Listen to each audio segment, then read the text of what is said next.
हर हर महादेव। श्री शिवाय नमस्तुभ्यम। ओम सम शनिचराय नमः।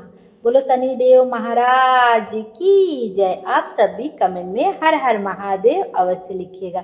आइए आज के वीडियो में हम शनिवार व्रत कथा का श्रवण करेंगे। एक समय सूर्य, चंद्रमा, मंगल, बुध, बृहस्पति, शुक्र, शनि, राहु और केतु इन 9 ग्रहों में विवाद हो गया कि हम में सबसे बड़ा कौन है।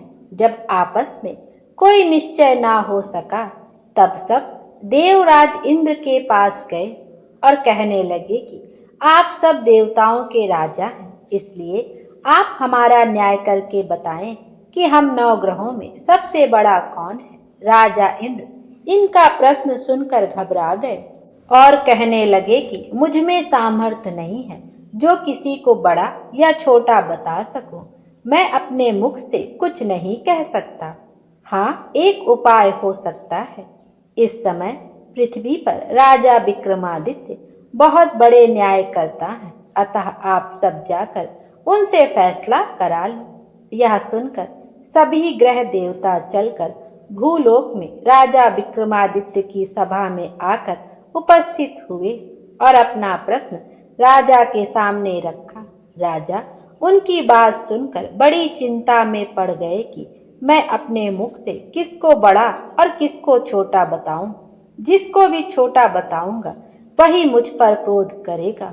परंतु उनका झगड़ा निपटाने के लिए राजा ने एक उपाय सोचा और उनसे सोना, चांदी, कांसा, पीतल, सीसा, रांगा, जस्ता, अभ्रक और लोहा धातुओं के 9 आसन बनवाए। सब आसनों को क्रम से जैसे सोना सबसे पहले और लोहा सबसे पीछे बिछाए। इसके पश्चात राजा ने सब ग्रहों से कहा कि आप सब अपने अपने आसनों पर बैठ जाएं। जिसका आसन सबसे आगे वह सबसे बड़ा और जिसका आसन सबसे पीछे वह सबसे छोटा जाने। क्योंकि लोहा सबसे पीछे था और वह शनि देव का आसन था, इसलिए शनि देव ने समझ लिया कि राजा ने मुझे सबसे छोटा बना दिया है। इस पर शनि देव को बहुत क्रोध आया और उन्होंने कहा कि राजा, तू मेरे महापराक्रम को नहीं जानता।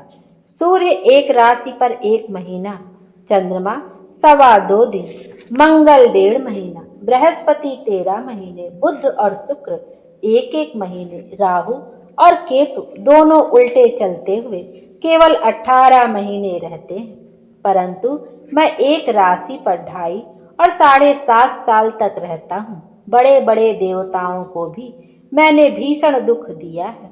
राम जी को 7.5 आई तो वनवास हो गया और रावण को आई तो राम और लक्ष्मण ने सेना लेकर लंका पर चढ़ाई कर दी, रावण के कुल का नाश कर दिया। हे राजा, अब तुम सावधान रहना। राजा कहने लगा, जो भाग्य में होगा देखा जाएगा।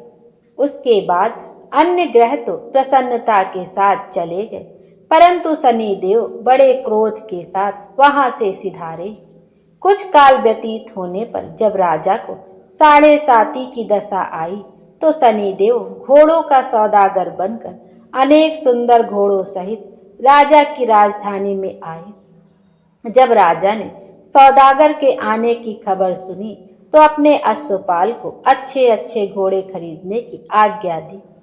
अश्वपाल ऐसे अच्छे नस्ल के घोड़े देखकर और उनका मूल्य सुनकर चकित हो गया और तुरंत ही राजा को खबर दी। राजा उन घोड़ों को देखकर एक अच्छा सा घोड़ा चुनकर उस पर सवारी के लिए चढ़ा। राजा के पीठ पर चढ़ते ही घोड़ा जोर से भागा। घोड़ा बहुत दूर एक बड़े जंगल में जाकर राजा को छोड़कर अंतर्ध्यान हो गया।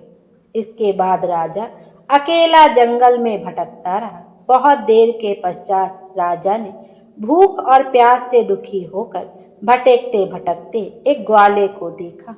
ग्वाले ने राजा को प्यास से व्याकुल देखकर पानी पिलाया।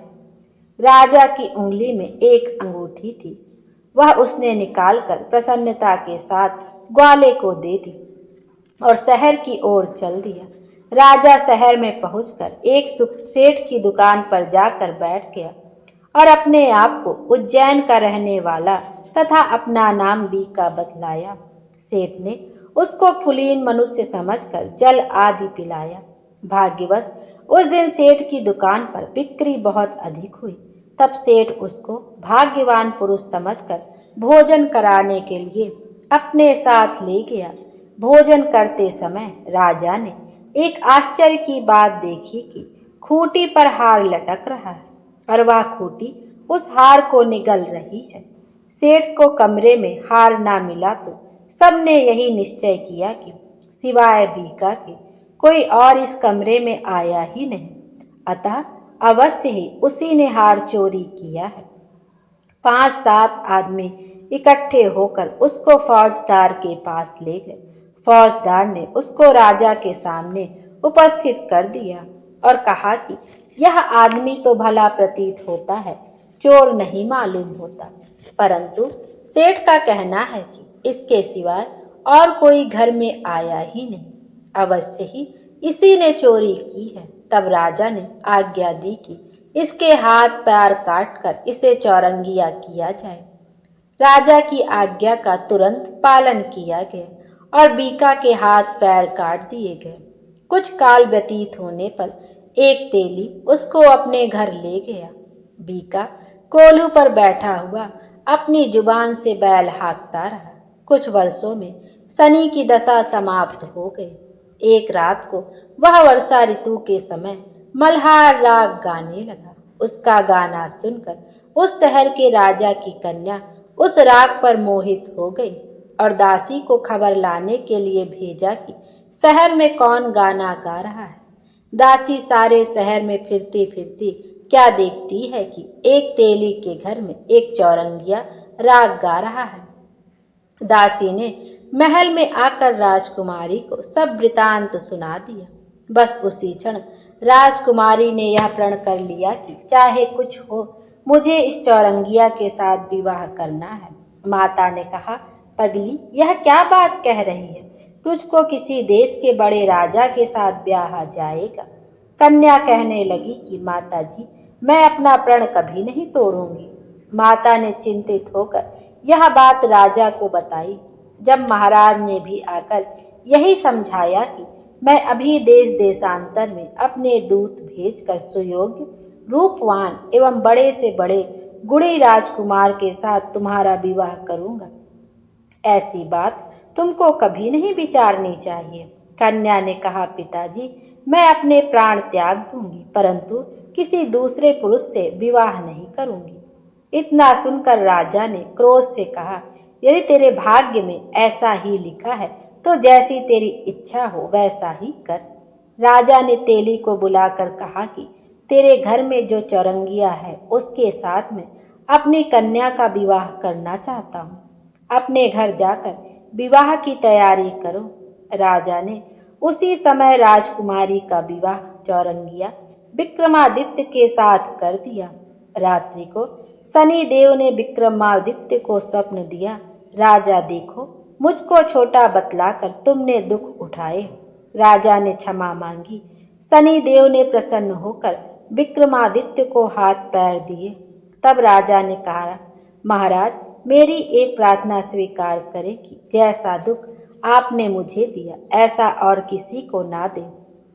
शनि देव ने कहा कि तुम्हारी यह प्रार्थना स्वीकार है। जो मनुष्य मेरी कथा सुनेगा या कहेगा उसको मेरी दशा में कभी किसी प्रकार का दुख नहीं होगा, और जो नित्य ही मेरा ध्यान करेगा और चींटियों को आटा डालेगा उसके सब मनोरथ पूर्ण होंगे। इतना कहकर शनि देव अपने धाम को चले गए। राजकुमारी की आंख खुली तो उसने अपने पति के हाथ पांव देखे तो उसे बड़ा आश्चर्य हुआ। राजा ने अपना समस्त हाल कहा कि मैं उज्जैन का राजा विक्रमादित्य हूँ। यह बात सुनकर राजकुमारी अत्यंत प्रसन्न हुई। प्रातःकाल राजकुमारी से उसकी सखियों ने पूछा तो उसने अपने पति का समस्त वृतांत कह सुनाया। सबने प्रसन्नता प्रकट की और कहा कि ईश्वर ने आपकी मनोकामना पूर्ण कर दी। जब उस सेठ ने यह सुना तो वह सेठ विक्रमादित्य के पास आया और उसके पैरों में गिरकर क्षमा मांगने लगा। कि आप पर मैंने चोरी का दोष लगाया, अतः आप मुझको जो चाहे दंड दें। राजा ने कहा, मुझ पर शनिदेव का प्रकोप था, इसी कारण यह सब दुख मुझको प्राप्त हुआ। इसमें तुम्हारा कोई दोष नहीं। तुम अपने घर जाकर अपना कार्य करो। सेठ बोला कि मुझे तभी शांति होगी जब आप मेरे घर चलकर प्रीतिपूर्वक भोजन करेंगे। राजा ने कहा कि जैसी आपकी मर्जी हो वैसा ही करें। सेठ ने अपने घर जाकर अनेक प्रकार के भोजन बनवाए और राजा विक्रमादित्य को भोज दिया।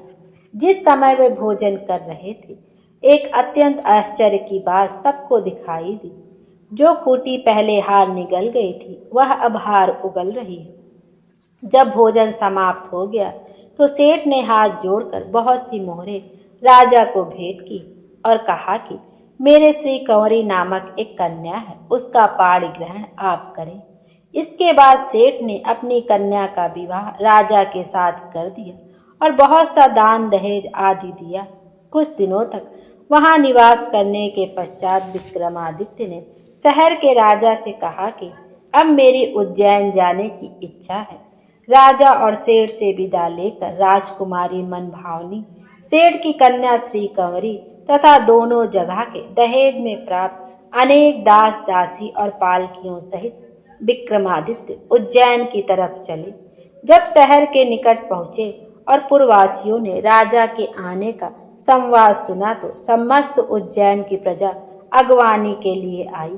बड़ी प्रसन्नता से राजा अपने महल में पधारे। सारे शहर में बड़ा भारी महोत्सव मनाया गया और रात्रि को दीपमाला की गई। दूसरे दिन राजा ने शहर में यह सूचना कराई कि शनिचर देवता सब ग्रहों में सर्वोपरि है। मैंने इनको छोटा बतलाया, इसी से मुझको यह दुख प्राप्त हुआ। सारे शहर में प्रत्येक शनिवार को शनिदेव की पूजा और कथा होने लगी और प्रजा अनेक प्रकार के सुख भोगती रही। जो कोई शनिवार की कथा को पढ़ता अथवा सुनता है, शनिदेव की कृपा से उसके सब दुख दूर हो जाते हैं। बोलो शनिदेव महाराज की जय। आइए अब शनिदेव की अन्य व्रत कथा का भी श्रवण करते हैं। गणेश जी और शनिदेव की कथा। ब्रह्म वैवर्त पुराण के अनुसार माँ पार्वती ने भगवान गणेश को जन्म दिया तो शिवलोक में भगवान शंकर और माता गौरी के पुत्र गणेश के जन्म के उत्सव का आयोजन किया गया। इस उत्सव में सभी देवी देवता बालक गणेश को आशीर्वाद देने के लिए कैलाश पहुँचे। शनि देव भी इस उत्सव में शामिल हुए, लेकिन उन्होंने बालक गणेश को आशीर्वाद नहीं दिया, बल्कि वह अपना सिर नीचे झुकाकर खड़े थे। जब माता पार्वती ने देखा कि शनिदेव उनके बालक की तरफ देख भी नहीं रहे तो उन्हें बहुत हैरानी हुई। माता पार्वती ने शनिदेव से पूछा कि आप ऐसे सिर झुकाकर क्यों खड़े हैं और मेरे बालक की ओर क्यों नहीं देख रहे हैं? तब शनिदेव ने कहा कि हे माता, मेरी दृष्टि से आपके बालक को हानि पहुंच सकती है, इसलिए बालक की ओर मेरा ना देखना ही उचित होगा। लेकिन माँ पार्वती शनिदेव की वक्री दृष्टि के श्राप के बारे में नहीं जानती थी। तब शनिदेव ने माँ पार्वती को अपने श्राप के बारे में बताया, लेकिन माता पार्वती ने कहा कि यह मेरा पुत्र है और इन्हें सभी देवी देवताओं का आशीर्वाद मिला है। आपके देखने से इसका कुछ अमंगल नहीं होगा। माता पार्वती ने शनिदेव से बालक गणेश को देखने के लिए बहुत आग्रह किया। शनिदेव ने सोचा कि बालक को नहीं देखने पर माता पार्वती रुष्ट हो जाएंगी।